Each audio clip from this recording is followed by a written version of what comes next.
اور اس سے بھی بڑھ کر کوشش کریں خود قرآن پڑھیں، احادیث پڑھیں، اپنے علم کو انہانس کریں، اور آپ بھی اس طرح علم حاصل کرنے کی کوشش کریں کہ آپ کل کو لوگوں کو سکھا سکیں۔ دیکھیں ہم نے تو کمپیریٹیو اسٹڈی کر کے آپ کے لیے معاملات کتنے زیادہ آسان کر دیے ہیں، اب آپ کو کتابوں کا تعارف کروا دیا ہے، اس میں سے جو ایک پورا سمجھ لیں نچوڑ نکال کے جو بالکل فائنل ورڈکٹ تھی وہ آپ کے سامنے رکھ دی ہے۔ آپ کا رائٹ ہے، آپ اس سے اختلاف رائے بھی کر سکتے ہیں، یہ آپ کا حق ہے، لیکن علمی دلائل کے ذریعے آپ خود بھی پڑھیں اور آپ دیکھیں قرآن و سنت کی تعلیمات میں کیا چیز آئی ہے، تو انشاءاللہ تعالیٰ آپ کے لیے معاملات آسان ہو جائیں گے۔ باقی پاکستان کی پولیٹکس اس وقت ہمارے لیے ایک بہت بڑا ایک آزمائش والا معاملہ بنا ہوا ہے ملک کے اندر، آپ کو پتہ ہے آج بھی پاکستان کی کور کمانڈر کانفرنس ہوئی ہے، اس کے اندر بھی اعلامیہ جو ہے وہ جاری ہوا ہے، اور وہ دیکھ لیں جو میرے خدشات تھے وہ بالکل درست نکلے۔ انہوں نے وہی بات کی ہے کہ جو سوشل میڈیا کے اوپر نیگیٹو کمپین چلا رہے ہیں ہم اس کو بالکل برداشت نہیں کریں گے۔ پاکستان کے اداروں کے حوالے سے روڈ لینگویج جو یوز ہو رہی ہے، اختلاف رائے تو میرے سے زیادہ کوئی نہیں کرتا، پی ٹی اے والے تو شاہی کوئی نہیں ہے، یہ تو جب گود میں بیٹھے تھے میں تو اس وقت بھی ان کی پالیسیز کے ساتھ اختلاف کرتا تھا، لیکن اللہ کا شکر ہے میرے سٹوڈنٹس ہیں، انہوں نے کبھی بھی مجھے اس کام سے روکا نہیں ہے، اور وہ علیحدہ مانتے بھی ہیں کہ یار یہ چیزیں آپ ٹھیک بیان کر رہے ہیں، لیکن جب آپ کے اوپر امتحان آیا آپ نے تو ساری حدیں کراس کر دی ہیں۔ تو میں ٹین ایجرز جو بچے ہیں ان سے کہوں گا کہ اپنے ماں باپ کے لیے مصیبت نہ بنے، اس طرح کی کوئی حرکت نہ کریں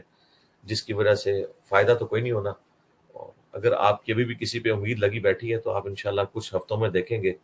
کہ انشاءاللہ تعالیٰ نئی نئی خبریں آپ کو سننے کی ملیں گی، اور پھر آپ کو پتہ چلے گا کہ اب ہماری فوج نے اسٹیبلشمنٹ نے اپنا قبلہ کافی حد تک درست کر لیا ہے۔ اللہ کرے یہ قائم رہے کہ وہ انشاءاللہ تعالیٰ انٹروین نہیں کریں گے پولیٹکس کے اندر، جو ان کا کام ہے وہ کریں گے انشاءاللہ تعالیٰ۔ تو یہ میں بار بار تلقین اس لیے کروں چونکہ ہمارے پلیٹ فارم کے ساتھ ایسے چھوٹے بچے جڑے ہوئے ہیں جو جذبات میں آ کے اس طرح کے بعض اوقات کمنٹس کر دیتے ہیں اور اداروں کے حوالے سے نیگیٹو پروپیگنڈا کرتے ہیں۔ اختلاف رائے ضرور کریں، وہ آپ کا حق ہے، علمی گراؤنڈز کے اوپر آپ آ کے کریں اختلاف رائے، جس طرح ہماری ویڈیوز کے نیچے بھی لوگوں نے اختلاف رائے کی ہے، بالکل حق حاصل ہے، آپ کو کریں، آپ کا رائٹ ہے، لیکن گالی گلوچ کرنا، کسی کے بارے میں ایسے کمنٹس پاس کرنا، میرے بارے میں کہ لوگ آپ کو الف بے نہیں پتا، جی کیا مجرم بندہ جو ہے وہ حلف لے سکتا ہے، اس کی آپ بولیں علی بھائی اس پہ کیوں نہیں بولتے؟ بھئی وہ مجرم نہیں ہے، ملزم ہے، ابھی ان پہ جرم ثابت ہونا ہے، اور اگر صرف وہ کہتے ہیں نہیں ضمانت میں ہے، ضمانت میں تو میرے بھائی ڈاکٹر عارف علوی اور عمران خان صاحب بھی تھے جب انہوں نے صدر پاکستان اور وزیر اعظم کا حلف اٹھایا تھا، اس وقت وہ بھی پی ٹی وی کے کیس کے اندر ضمانت کے اوپر تھے، جو کچھ وہ اندر گھسے تھے اور باقی کیسز کے اندر۔ تو جس حالت میں شہباز شریف صاحب نے حلف اٹھایا اسی حالت میں عمران خان صاحب نے بھی اللہ کے فضل سے حلف اٹھایا ہوا ہے، بس ہماری قوم کی ذرا یاداشت کمزور ہے، ٹھیک ہے۔ اسلام کا رول یہ ہے کہ جب تک کسی پہ جرم ثابت نہ ہو جائے شواہد کی بنیاد کے اوپر آپ اس کے اوپر فائنل حکم نہیں لگا سکتے۔ ہاں آپ نے اپنے دل کی خواہشات کا نام رکھنا ہے کوئی، یا واقعی کوئی چیز ایسی ہے اور ثابت نہ ہو تو ایسا نہیں ہوتا۔ صحابہ کرام کے دور میں بعض اوقات بالکل واضح چیزیں بھی ہوئی ہیں، لیکن جب اس کا ثبوت نہیں ملا تو اس کے اوپر ایکٹیویٹی پرفارم نہیں کی گئی۔ جوڈیشری اسی کے اوپر چلتی ہے، یہ اسلامک جوڈیشری ہے، لہٰذا آپ ذرا اس حوالے سے معاملات کو لے کے چلیں۔ وہ شاہد افریدی صاحب نے بیچاروں نے مبارکباد دے دی شہباز شریف صاحب کو وزیر اعظم بننے پر، جو آج تک 4 سال سے عمران خان صاحب کا دفاع کر رہے تھے، تو یار آپ نے ایک جملہ اختلاف رائے برداشت نہیں کیا اور یہ حرکت کی، ان کے خلاف کمپین چلانا شروع کر دی۔ آپ اختلاف رائے رکھیں وہاں کا۔ آج وہ پی ٹی آئی کے نور عالم صاحب کو میں دیکھ رہا تھا، وہ کسی شاید افطار پارٹی میں تھے، وہاں ان کے ساتھ گالی گلوچ کا سلسلہ شروع کر دیا۔ یہ سلسلہ زیادہ عرصہ نہیں چلے گا میرے بھائی، اور ہر بندہ کو برداشت نہیں کرتا ہے۔ اس دشمنی کو اس نہج پہ نہ لے کے جائیں کہ لوگ پھر اس طرح کی ایکٹیویٹیز پرفارم کریں، آپ اختلاف رائے کریں۔ یہ تو اسی طریقے سے ہے کہ میں کسی مسجد میں جمعہ پڑھنے جاؤں اور وہ بندہ قرآن و سنت کے خلاف کوئی بات ممبر سے کر رہا ہے اور میں کھڑے ہو کے اسے گالی گلوچ دینا شروع کر دوں، ہاں مجھے اختلاف رائے ہے تو میرا خیال ہے پی ٹی آئی یا نون لیگ چھوڑنے کے جرم سے بڑا جرم یہ ہے کہ کوئی شخص قرآن و سنت کو بگاڑ کے پیش کرے۔ لیکن میں آپ کو ہمیشہ کیا کہتا ہوں کہ علماء سے پنگا نہیں لینا، اگر آپ نے ان کی اصلاح بھی کرنی ہے علیحدگی میں پیار سے محبت سے انہیں بات سمجھانی ہے، یا لکھا ہوا کوئی پمفلٹ دینا ہے۔ دیکھیں ہماری ڈاکٹر نے ایک ہی چل رہی ہے، اسی طریقے سے آپ کو بھی اگر کسی اپنے ایم این اے سے ایم پی اے سے اختلاف ہے تو اسے گالی گلوچ کرنے کی سر عام ذلیل کرنے کی ضرورت نہیں ہے، بلکہ آپ اس سے جا کے ملیں، علیحدہ ہو کے اسے اپنے معاملات اس طریقے سے کریں۔ ہاں آپ کے ساتھ بالکل کوئی پرسنل 1 to 1 ہو جاتا ہے کسی معاملے کے اندر، یعنی ایک آ کے بندہ آپ کے خلاف وی لاگ بناتا ہے یا آپ کو سنگل آؤٹ کرتا ہے، پھر آپ کا رائٹ ہے کہ آپ اس کو وی لاگ کے اندر جا کے جواب دیں، بجائے کہ اس کے گھر پہنچ جائیں، اس کو مارنے کی کوشش کرتے ہیں، وہ آپ کا رائٹ ہے، ٹھیک ہے، آپ ضرور کریں۔ یہ میں بار بار آپ لوگ یار میرے بچوں کی جگہ ہے، میری 44 ایئرس ایج ہے، آپ لوگ ٹین ایجرز ہیں، خدا کے لیے اپنے قبلے کو اس حوالے سے درست کریں،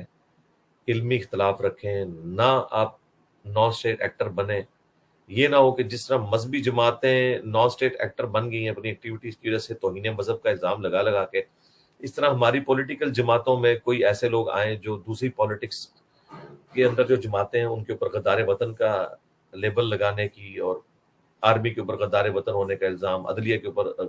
غدار وطن ہونے کا الزام، یہ جب آپ لگائیں گے تو آپ بھی وہی نان اسٹیٹ ایکٹر والا کام کر رہے ہیں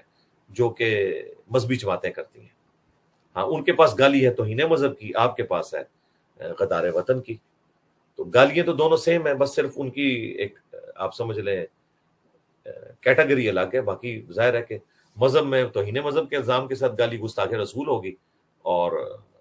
پالیٹکس میں یہ غدار وطن والی ہوگی۔ تو ان چیزوں سے باہر نکلیں خدا کے لیے، اس طرح کے کوئی کام نہ کریں۔ اختلاف رائے آپ کا حق ہے، آپ اپنے لیڈر کے لیے کمپین چلائیں، وہ آپ کا حق ہے۔ اور یہ میں صرف پی ٹی آئی کو صرف اس لیے کہہ رہا ہوں کہ اس وقت ان کے اوپر مشکل وقت آیا ہوا ہے، تو وہ ظاہر ہے ونریبل ہوئے ہیں بہت زیادہ۔ باقی نون لیگ والوں کو بھی، ان کو بھی میں کہوں گا کہ آپ لوگ بھی اس طرح کے معاملات نہ کریں۔ آج بلکہ وہ آصف علی زرداری صاحب کا بیان آیا، مجھے بڑی خوشی ہوئی ہے، انہوں نے پرائم منسٹر شہباز شریف صاحب سے کہا ہے کہ کوئی انتقامی کارروائی نہ کی جائے، کوئی کسی بھی پی ٹی آئی کے لیڈر کے اوپر کوئی کیس نہ بنایا جائے، یہ بہت اچھی بات ہے۔ لیکن اس کے باوجود خبریں آ رہی ہیں کہ ایف آئی اے والوں نے ادھر ادھر کوئی کیس بنانے شروع کیے ہیں۔ ہاں، کوئی جینون چیز ہے وہ ٹھیک ہے، وہ تو عمران خان صاحب خود کہتے ہیں۔ اب ان کے اوپر کیس وہ میرا خیال ہے ابھی آج سنا ہے میں نے، وہ بنا رہے ہیں وہ والا توشہ خانے والا، اس کے اوپر تو طارق جمیل صاحب کی بھی ویڈیو آ گئی تھی، جب ان سے جنرل پوچھا گیا کہ جو حکمران وقت کو تحفہ ملتا ہے وہ اپنے یوز میں لا سکتا ہے، تو انہوں نے بھی کہا تھا نہیں، کیسے کہہ سکتے تھے، بخاری مسلم میں حدیث ہے کہ جو عاملین زکوٰۃ جب زکوٰۃ لے کے آتے تھے تو وہ آ کے کہتے تھے یہ تو زکوٰۃ کی بھیڑیں ہیں، اور یہ وہ ہیں جو ہمیں لوگوں نے گفٹ دی ہیں، تو بخاری مسلم کے الفاظ ہیں، نبی علیہ السلام فرمایا کہ یہ گفٹ بھی تم بیت المال میں جمع کراؤ کیونکہ اس پوسٹ کی وجہ سے تمہیں ملا ہے، اور اگر تم اپنی ماں کی گود میں جا کے بیٹھو، میں دیکھتا ہوں وہاں تمہیں کون اس طرح کے گفٹ دیتا ہے۔ اس لیول پہ جا کے نبی علیہ السلام نے سمجھایا۔ تو اس طرح کے اگر کیسز بنتے ہیں، اپنی گورنمنٹ میں جب وہ وزیر اعظم تھے اس وقت تو انہوں نے اس کیس کو فیس نہیں کیا، لیکن اب ہو سکتا ہے اس طرح کے کیسز بنے، تو بہتر یہ ہے کہ اس کیس کا آ کے مطلب سامنا کریں، اس کا جواب دیں، اگر گفٹ ان کے پاس ہے وہ واپس جمع کروائیں، یا اگر انہوں نے خریدا ہے تو بتائیں کہ ہاں میں نے یہ خریدا ہے، اس طریقے سے یہ معاملات کو لے کے چلیں۔ تو یعنی وہ جو جو چیزیں ہم دوسروں کے بارے میں ایکسپیکٹ کرتے تھے، ان کے بارے میں پہلے ایکسپیکٹ کریں گے انشاءاللہ تعالیٰ، یہ قانون کی حکمرانی میں، آئین کی حکمرانی میں انشاءاللہ بلیو کریں گے، لیکن دشمنی نہیں ہونی چاہیے، اور اس طریقے سے کسی شخص کو اس کی کمزوریوں کی وجہ سے ہائی جیک کر کے، جس طرح پچھلی حکومت میں چیئرمین نیب کی ایک ویڈیو ہاتھ لگ گئی اور اس کی وجہ سے پھر وہ کمپرومائز ہوتے رہے، اس طرح کے معاملات جو اب والی حکومت ہے اس سے میری ریکویسٹ ہے کہ آپ نے یہ حرکتیں نہیں کرنی ہے۔ جن جن چیزوں کا گلہ شکوہ آپ نے اس وقت دیا ہے ان کو، آپ نے ان ساری باتوں پہ اب خود اس طرح نہیں معاملات کو، اس طریقے سے ٹیکس کے والے سے آپ لوگ کہتے تھے عمران خان صاحب 1.5 لاکھ ٹیکس دیتے ہیں، 300 کنال کا گھر ہے، تو آپ لوگوں کے بھی جو اب ایسٹس ہیں ان کے پوائنٹ آف ویو سے اپنے ٹیکس کو آپ کلیئر کریں۔ اب یہ لادہ بات ہے کہ عمران خان صاحب جب وزیر اعظم بنے اس وقت 1.5 لاکھ ٹیکس تھا، اور جب وہ ابھی ہٹے ہیں تو ان کا 98 لاکھ تک ٹیکس پہنچا ہوا ہے۔ تو یعنی اس دوران اتنے اثاثے ان کے بھی بڑے ہیں، اس کی وجہ سے انہوں نے ٹیکس بھی ظاہر ان کا بڑھا ہے، الحمدللہ۔ یقیناً حلال کے ہوں گے، ہم الزام نہیں لگاتے ہیں، گورنمنٹ کا کام ہے دیکھنا، ہم کیوں کسی کے بارے میں اس طرح کے کامنٹس پاس کریں۔ تو اب جو حکومت میں لوگ ہیں یہ بھی اپنے آ کے اثاثے ڈکلیئر کریں کہ جی ہمارے یہ اثاثے ہم یہ ٹیکس دے رہے ہیں، تاکہ جب یہ حکومت چھوڑ کے جائیں تو پتہ چلے ہاں جی اب یہ کتنا ٹیکس دے رہے ہیں اور اب ان کے اثاثے کتنے ہیں۔ تو یہ کرنے کی ضرورت ہے۔ باقی آپس میں لڑے نا، علمی اختلاف آپ کا حق ہے، وہ آپ کا رائٹ ہے۔ تو یہ میں آپ کو جستہ نصیحتیں اسی لیے کرتا رہتا ہوں کہ تاکہ لڑائی جھگڑے والا ماحول نہ ہو، ٹھیک ہے۔ اس طریقے سے میں اس وقت موجودہ پرائم منسٹر صاحب سے بھی ریکویسٹ کروں گا کہ کوئی ضرورت نہیں ہے کہ آپ اپنے بیٹے کو وزیر اعلیٰ بنائیں، یہ موروثی سیاست کرنا کیا ضروری ہے؟ آپ کی جماعت کے اندر کتنے ایسے لیڈرز موجود ہیں، اپ رائٹ لوگ موجود ہیں، انہیں وزیر اعلیٰ پنجاب بنایا جا سکتا تھا۔ تو آپ کیوں اس طریقے سے اپنے معاملات کو خود گمبھیر کرتے ہیں؟ میں بالکل موروثی سیاست کے خلاف ہوں، یہ والے ایسے معاملات نہیں ہونے چاہیے۔ پریفر کرنا چاہیے کہ جو کردار والے لوگ ہیں انہیں اوپر لے کے آیا جائے، جو اپ رائٹ لوگ ہیں جنہوں نے کبھی کمپرومائز نہیں کیا کسی معاملے کے اندر۔ صرف کسی شخص کا لیڈر کا بیٹا ہونا یہ اس چیز کی دلیل نہیں ہے کہ اسے بٹھا دیا جائے اس پوسٹ کے اوپر۔ اور بعض اوقات یہ ساتھ کے لوگ ہی کام خراب کرتے ہیں۔ آپ دیکھ لیں ڈاکٹر اسرار صاحب پوری زندگی خلافت کی بات کرتے رہے، اینڈ پہ ملوکیت کر کے اپنے بیٹے کو بنا کے، حالانکہ انہوں نے اپنی کمیٹی میں ان کو کہیں نہیں رکھا ہوا تھا، ان کے ساتھیوں نے انہیں مشورہ دیا کہ آپ اپنے بیٹے کو کیوں محروم کرتے ہیں؟ جو وہ لسٹ آؤٹ ہوئے تھے بندے ان کا بیٹا نہیں تھا۔ تو عالم دین بھی اس طرح کے معاملات کر جاتے ہیں، پوری زندگی خلافت کی تحریکیں چلانے والے لوگوں سے بھی بعض کا مس ہینڈلنگ اس طرح کی۔ ہاں، مودودی صاحب کو میں کریڈٹ دیتا ہوں، ان کے خاندان میں سے کبھی کوئی بندہ آج تک کسی پوسٹ پہ نہیں آیا۔ اس لحاظ سے میں نے دیکھا ہے ایک جماعت اسلامی اور دوسری ایم کیو ایم، حالانکہ ایم کیو ایم سے ہمیں نظریاتی اختلاف ہے کئی معاملات میں، جو کچھ قتل غارت کا بازار گرم ہوا کراچی میں ان کے وہ پرانے بڑے لیڈر نے، اس کے باوجود میں کہوں گا کہ گراس روٹ لیول پہ جس طریقے سے انہوں نے اپنے لوگوں کے لیے محنت کی اور میرٹ کے اوپر اپنے لوگوں کو اوپر لے کے آتے ہیں، وہاں پہ بھی موروثیت نہیں ہے۔ سب سے پرفیکٹ جو ہے جماعت اسلامی پاکستان میں اس حوالے سے، ورنہ آپ کو نون لیگ میں بھی، پیپلز پارٹی کے اندر بھی موروثیت نظر آتی ہے، اور اسی طریقے سے معاملات وہ لے کے چل رہے ہوتے ہیں۔ ہاں، پی ٹی آئی میں کافی حد تک موروثیت سے نجات ہے، لیکن وہاں پہ جو پیسہ زیادہ لگاتا ہے اسے اوپر لایا جاتا ہے، وہاں پھر کرائٹیریا اور بن جاتا ہے۔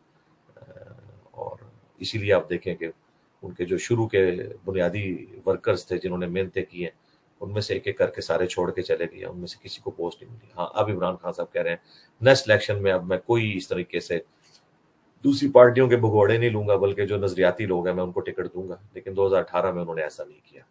اللہ کرے نیکسٹ الیکشن میں دیں اور ملک کی بہتری ہو، میری دعا انشاءاللہ آپ سب لوگوں کے ساتھ ہے۔ یہ نصیحت کرنا اس لیے ضروری تھی کہ مجھے پارٹیوں سے غرض نہیں ہے، اپنے اسٹوڈنٹس کے ساتھ غرض ہے کہ وہ ڈی ٹریک نہ ہو، وہ کسی ایسے سسٹم کا حصہ نہ بن جائیں کہ وہ اپنے لیے بھی اپنے ماں باپ کے لیے بھی ناجائز مشکلات کھڑی کریں۔ ایک تو ہے نا کہ آپ کوئی جائز چیز کے لیے کھڑے ہوئے، پھر تو آپ کی یعنی بات درست ہے، اگر آپ ناجائز چیز کے لیے کھڑے ہوں گے تو پھر وہ بات غلط ہو جائے گی۔ اب یہ چیز ناجائز ہے کہ آپ گالی گلوچ پہ اتریں۔ اختلاف رائے وہ مجھے کسی کو بتانے کی ضرورت نہیں، جب پی ٹی آئی گود میں بیٹھی ہوئی تھی نا اسٹیبلشمنٹ کے، ہم اس وقت اسٹیبلشمنٹ سے اختلاف رائے رکھتے تھے، لہٰذا ہمیں تو کسی سے سرٹیفکیٹ لینے کی ضرورت نہیں ہے۔ آپ تو ابھی نئے 3 دن پہلے نظریاتی بنے ہیں اور ڈیموکریٹک بنے ہیں، ہم شروع سے ڈیموکریٹک ہیں اللہ کے فضل سے، لیکن اس کا اختلاف رائے کا مطلب یہ نہیں ہے کہ آپ اس لیول پہ اتریں کہ آپ گالی گلوچ کریں اور غداری وطن کے فتوے لگانا شروع کر دیں آرمی چیف کے اوپر یا موجودہ چیف جسٹس کے اوپر۔ جب تک یہی 2 بندے آپ کو سپورٹ کر رہے تھے اس وقت یہ محب الوطن تھے، اسی چیف جسٹس نے آپ کو صادق اور امین ڈکلیئر کیا ہوا ہے، اس وقت یہ محب الوطن تھے۔ تو خدا کے لیے کسی ایک گراؤنڈ کے اوپر کھڑے تو ہونا، تو اس حوالے سے معاملات کو لے کے چلا کریں، باقی ہم صرف آپ کے لیے دعا کر سکتے ہیں۔ ٹھیک ہے جی، سبحانک اللہم و بحمدک، اشہد ان لا الہ الا انت، استغفرک و اتوب الیک، وما علینا الا البلاغ المبین۔ فی امان اللہ جی، جزاکم اللہ خیر، جزاک اللہ علی اللہ بھائی، حافظ۔ بہت شکریہ، اللہ حافظ۔